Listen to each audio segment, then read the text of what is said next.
कि आपके ऊपर ये आरोप है कि आप सिर्फ काम रोको अभियान में लगे रहते हैं, कोई भी काम होता है उसमें आप अड़ंगा लगा दे रहे हैं। मैं रोक नहीं रहा हूँ, मैं बता रहा हूँ कि आप सही तरीक़ा से काम करिए, फ्लाईओवर की डिज़ाइन बदलिए। तो मैं तो उनको यह विकल्प बता रहा हूँ, उनको लगता है कि हमारा काम रुक जा रहा है। आप दूसरे पर आपत्ति जता रहे हैं, लेकिन उसी दोमुहानी में 2017 में आपने छठ घाट का निर्माण कराया, वहाँ उद्घाटन भी किया। तब क्या नदी के साथ छेड़छाड़ नहीं हुई? ये सवाल आपसे पूछे जाएंगे। मगर जो घाट मैंने बनवाया, उद्घाटन किया, वह प्रशासन के द्वारा स्वीकृत योजनाओं का मैंने किया। 4-5 दिन से नदी के भीतर जो उपद्रव हो रहा है, मैंने एक बार भी नहीं कहा है कि मैं उसको रोकवा दूंगा। कोई केवल कहते कि हम 50 लाख रुपया दे के नदी में उस तरह का निर्माण करा देंगे, तो संभव नहीं है। उससे जमशेदपुर का कोई विकास नहीं होगा। मानगो नगर निगम का चुनाव है और हम चाहते हैं कि अपने घर परिवार के किसी को मेयर बनाना चाहें, और उसके लिए हम गर्दन में भगवा लगा के 4-5 लोगों को अपने साथ रखूं और कहूं कि हम नदी की आरती मैं करना चाहता हूं।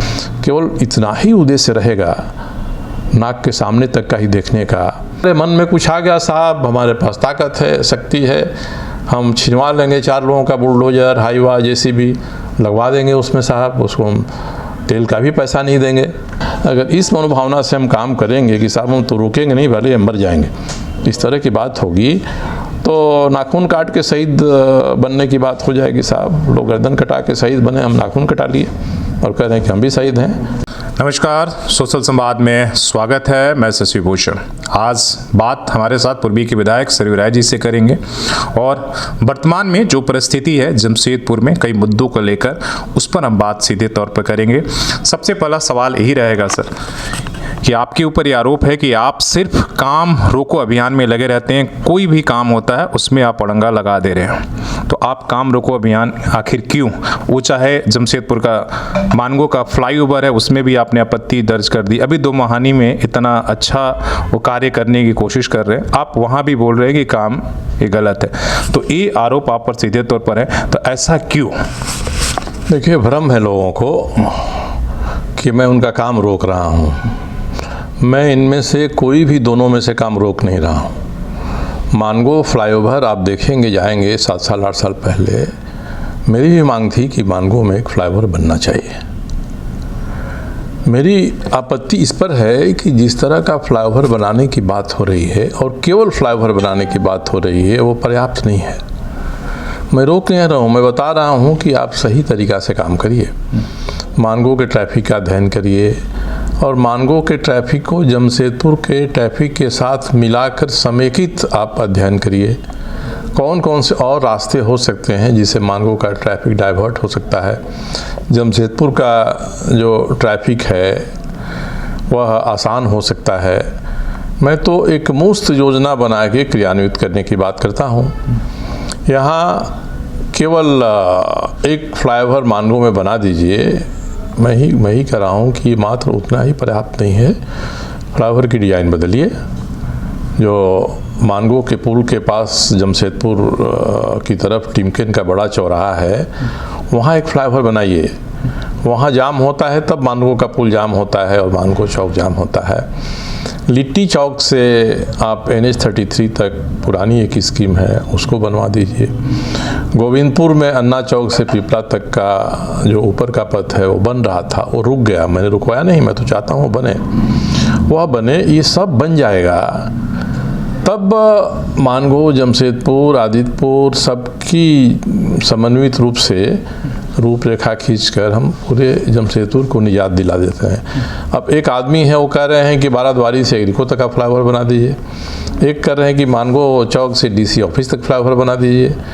तो ये हास्यास्पद चीज़ें हैं। राजनीतिक व्यक्ति जो सोचता है, तकनीकी विशेषज्ञ उसका परिमार्जन करते हैं, वो बताते हैं इसका रास्ता क्या है, विकल्प क्या है। तो मैं तो उनको यह विकल्प बता रहा हूँ, उनको लगता है कि हमारा काम रुक जा रहा है। अब 4-5 दिन से नदी के भीतर जो उपद्रव हो रहा है, मैंने एक बार भी नहीं कहा है कि मैं उसको रोकवा दूंगा।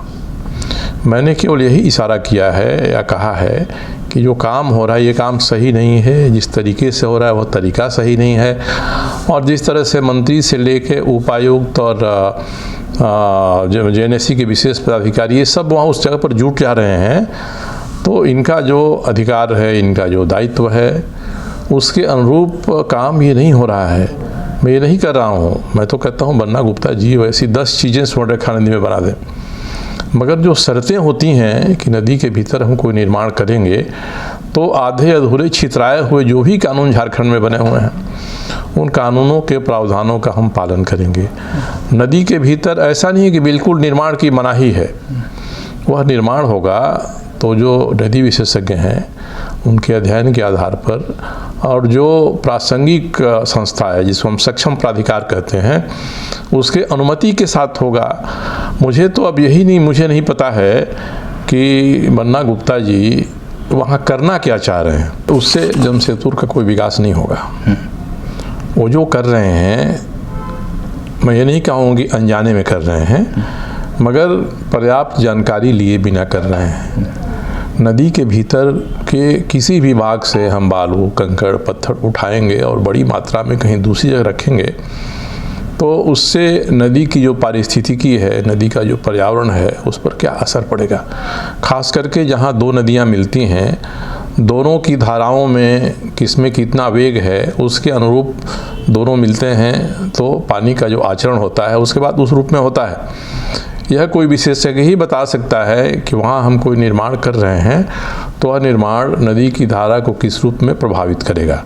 नदी जमशेदपुर की तरफ चली आएगी तो जो बरसात के बाद एक बड़ा मैदान बालू बलुआही मिट्टी का निकल जाता है वह नहीं निकलेगा। यहाँ हम ज़्यादा हस्तक्षेप करेंगे तो नदी उसका बदला दूसरे तरफ लेगी।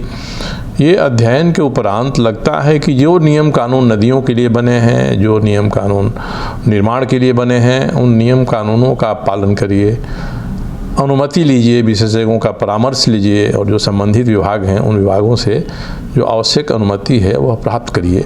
योजना तो बनाइए, उसकी रूपरेखा क्या है ये साफ पता नहीं है, उसका परिमाण क्या होगा ये पता नहीं है, उससे हासिल क्या करेंगे ये पता नहीं है, उस पर व्यय कितना होगा ये पता नहीं है, व्यय की स्वीकृति मिली है कि नहीं ये पता नहीं है और वो पैसा आएगा कहाँ से ये पता नहीं है। कोई केवल कह दे कि हम 50 लाख रुपया दे के नदी में उस तरह का निर्माण करा देंगे तो संभव नहीं है। इसलिए आपने जो बात उठाई है तो मैं भी अब इस पर विचार कर रहा हूँ कि मैं बिल्कुल असावधान होकर ये बातें न करूं कि कल लोग पूछने लगें कि साहब आप तो विकास रोक देते हैं। इसलिए मैं भी ये नहीं कहता हूं कि आप ये मत करिए। कलकत्ता में एनजीटी के वकीलों से मैंने बात किया तो उन्होंने यही कहा कि अभी जो बना है वह अनियमित है, आपत्तिजनक है, मगर पर्याप्त नहीं है। अगर बनाने वाला चाहता है कि वहाँ हम करें बनाएं तो थोड़ा और बनने दीजिए, क्योंकि जब वो बनेगा तो जो बनाने वाला है उस पर और जो वैधानिक दायित्व लेकर यहाँ उपस्थित है उसके ऊपर, उसके विवेक पर, उसके अधिकार पर, उसके दायित्व पर, कानून को पालन कराने की उसकी क्षमता और उसकी शक्ति पर ये बातें तो उठेंगी। जो आप आज बात उठाना चाहते हैं आप उसको महीना 2 महीना के बाद भी उठा सकते हैं और उतने ही कटघरे में ये सभी खड़ा होंगे, जितना आज खड़ा होंगे उससे अधिक संगीन रूप से ये खड़ा होंगे। तो मैं तो कहता हूँ बनवा दें। मैं तो केवल यही इशारा कर रहा हूँ कि आप जो कर रहे हैं वो सही नहीं है। मैंने रोकने तो मैं कभी नहीं गया। आप दूसरे पर आपत्ति जता रहे हैं, लेकिन उसी दोमुहानी में 2017 में आपने छठ घाट का निर्माण कराया, वहाँ उद्घाटन भी किया। तब क्या नदी के साथ छेड़छाड़ नहीं हुई? ये सवाल आपसे पूछे जाएंगे। नहीं, आप जो कह रहे हैं वो बात सही है और मैंने केवल एक छठ घाट नहीं बनाया। आप देखेंगे कि जब से 1999-2000 से कंपनी ने स्लैग बनाकर ये ऊंचा खड़ा कर दिया, उसके नीचे हम लोग जाते थे तो लगता था कि हम किसी पहाड़ के नीचे खड़ा है। वहाँ नदी में बस्ती के लोगों का जो नदी के साथ जुड़ाव अधिकार है उसके लिए हमने 1 दर्जन रास्ते भी बनवाए हैं तो स्लैग को काट कर, और जहाँ रास्ते बने हैं वही छठ पूजा लोग करते हैं तो उसके लिए घाट बनाते हैं। मगर जो घाट मैंने बनवाया, उद्घाटन किया, वह प्रशासन के द्वारा स्वीकृत योजनाओं का मैंने किया। कोई मैं नहीं खड़ा हो गया कि साहब चलो सीमेंट और गिट्टी लेकर मैं यहाँ घाट बनवा दे रहा हूँ। इसीलिए मैं कहता हूँ कि नदी के भीतर निर्माण का भी प्रावधान है, परंतु वह प्रावधान तब है जब योजना स्वीकृत हो और योजना पर उस विभाग की, उस प्राधिकार की सहमति हो जिस प्राधिकार का नदी के ऊपर अधिकार है, दायित्व है।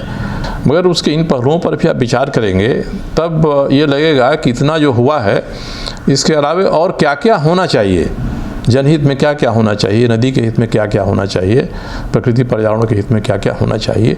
ये जब तक समग्रता से हम विचार नहीं करेंगे तब तक हमारे मन में कुछ आ गया, साहब हमारे पास ताकत है, शक्ति है, हम छिनवा लेंगे 4 लोगों का बुलडोजर, हाईवा, जेसीबी लगवा देंगे उसमें, साहब उसको हम तेल का भी पैसा नहीं देंगे और करवाएंगे जैसे गुलामों से लोग काम कराते थे। तो ये जो मनोवृत्ति है, ये इस मनोवृत्ति में बदलाव हो, मैं इसकी ओर संकेत करता हूँ कि सही नहीं हो रहा, ये ठीक नहीं हो रहा है। तो जो लोग मुझ पर आरोप लगाते हैं कि मैं काम रुकवा देता हूँ, उनको अपने गिरबान में झांकना चाहिए। मैं तो तैयार हूँ इन मामलों में बहस कराने के लिए, जितने मामलों में भी 3-4 मामलों में होता है कि मैं हस्तक्षेप कर रहा हूँ। मैं तो चाहता हूँ सार्वजनिक बहस हो। जब आपने आज छेड़ा है, लोग सार्वजनिक बहस के लिए, संवाद के लिए तैयार नहीं होंगे, तो मैं लोगों से मोनोलॉग करूँगा। हफ्ते में एक दिन आपके साथ या कहीं अलग बैठकर जो व्हाट्सएप पर होता है वह करके मैं लोगों को बताऊंगा कि भाई क्या हो रहा है और मैं क्या चाहता हूं। इसलिए ऐसा नहीं है कि मेरे करने से कोई भ्रम फैलेगा और कोई चाहेगा कि हम गलत भ्रम फैला दें। मानगो नगर निगम का चुनाव है, अगर वहाँ के मुसलमान हमसे बिदक गए हैं, हमारे खिलाफ खड़ा हो गए हैं और हम चाहते हैं कि अपने घर परिवार के किसी को मेयर बनाना चाहें और हिंदू को 6 महीना के लिए अपनी तरफ करें उस सेंटिमेंट के लिए, और उसके लिए हम गर्दन में भगवा लगा के 4-5 लोगों को अपने साथ रखूं और कहूं कि हम नदी की आरती मैं करना चाहता हूं, मैं हिंदू के पुराणों में, हिंदू के परंपराओं में जो चीज़ें हैं उसमें आस्था रखता हूं, केवल इतना ही उद्देश्य रहेगा नाक के सामने तक का ही देखने का, तो व्यक्ति अपने आप को जस्टिफाई कर सकता है। मगर नदी है, पर्यावरण है, शहर है, हमारे दायित्व हैं, हमारी संस्थाएं हैं, उन संस्थाओं को कैसे हम स्वस्थ रूप से काम करने का मौका दें, उसके लिए एक व्यापक दृष्टिकोण रखना होगा। और जियो भी और जीने भी दो, ये इस मानसिकता से काम करना होगा। ऐसा नहीं कि ताकत है, साहब मेरे मन में जो आ गया वो सही है और जो मैं नहीं चाहता हूँ वो सही नहीं है। मेरे रास्ते में आने की, खड़ा होने की, मेरे खिलाफ बोलने की जरूरत क्यों लोग करते हैं? आखिर इतना दुस्साहस कैसे लोगों को हो जाता है? अगर इस मनोभावना से हम काम करेंगे कि साहब हम तो रुकेंगे नहीं, भले हम मर जाएंगे, इस तरह की बात होगी तो नाखून काट के शहीद बनने की बात हो जाएगी। साहब लोग गर्दन कटा के शहीद बने, हम नाखून कटा लिए और कह रहे हैं कि हम भी शहीद हैं। तो इस श्रृंखला में शामिल होने वाले के बारे में मेरा जो दृष्टिकोण है, उस दृष्टिकोण को मैं आपके सामने रख रहा हूँ। चलिए, बहुत बहुत धन्यवाद सर। तमाम सवालों पर आपने बेबाकी से जवाब दिया और सिद्धांत यही होना चाहिए, जियो जीने दो। और कोई अगर संवाद की, असहमति और संवाद दोनों की जो है गुंजाइश बची रहनी चाहिए। तो अगर बात विकास की हो और जमशेदपुर के विकास की बात हो, तो अगर नीयत ये है तो हमें लगता है कि संवाद की गुंजाइश होनी चाहिए। अपने सहयोगी शिवरामती के साथ शशि भूषण, सोशल संवाद न्यूज़, झारखंड। धन्यवाद।